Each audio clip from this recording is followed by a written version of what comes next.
Hi everyone, my name is Mikayla. Today we're going to be talking about fire. Fire has been in our landscape for thousands of years, and many of our plants are adapted to and benefit from regular fires. Historically, fire was introduced to the landscape through natural lightning strikes, and some historians suggest that Native Americans also introduced fire into the landscape. However, after European colonization, fire was suppressed for hundreds of years. The results of this suppression can be seen in devastating fires that have occurred around the world. So how can such a powerful, deadly thing also be a useful management tool? Well, that's what we're going to be covering in the next few videos. The first way that we can see the benefit of having regular fires is in their intensity.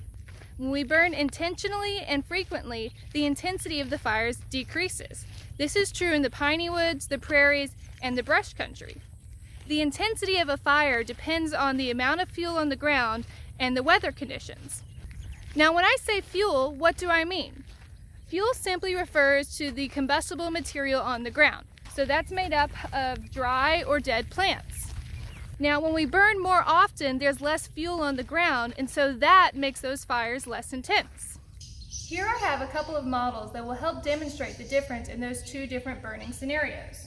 So this property has been burned on a regular basis. There's lots of space between the fuel on the ground and lots of space between the vegetation. This property, however, has never been burned.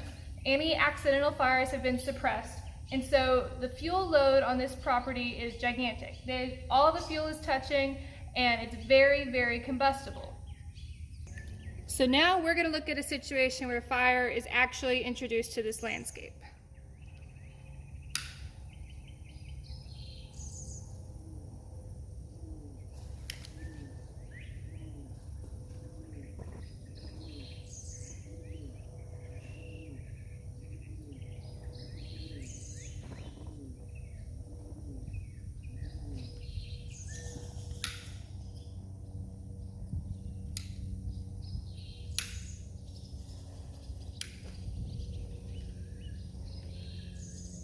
So as you can see, a couple of light ups here and there.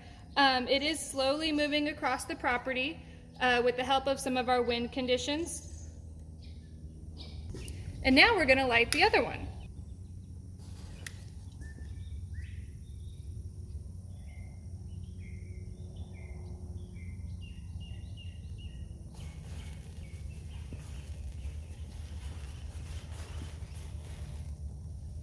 Now with this one, you can see how quickly the fire is moving across the landscape.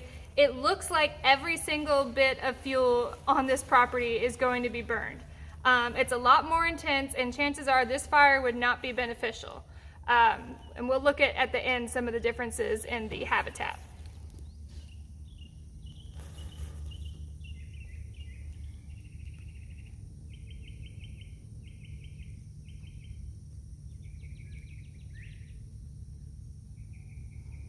All right, so let's look at some of the differences. So on our first property, we attempted to introduce fire to the property twice. Now, in a real scenario, there would be a little bit more fuel on the ground and factors such as wind and lack of humidity that would help the fire actually spread. But what I wanted to demonstrate here is you see the fire did not stay in the landscape very long. If these were plants, they burned on the top, burned off the dead material, but there's still a viable plant at the base. That's what makes it beneficial. When these fires burn off the dead fuel or the dried up fuel, it leaves room for the new growth to occur. The burn on this property went a little bit differently. Every single piece of fuel or vegetation on the property was burned all the way to the base. In this case, this would have been a kill fire probably. A lot of the plants on the property probably would not have survived because the fire stayed on the area so much longer because there was so much fuel available to burn.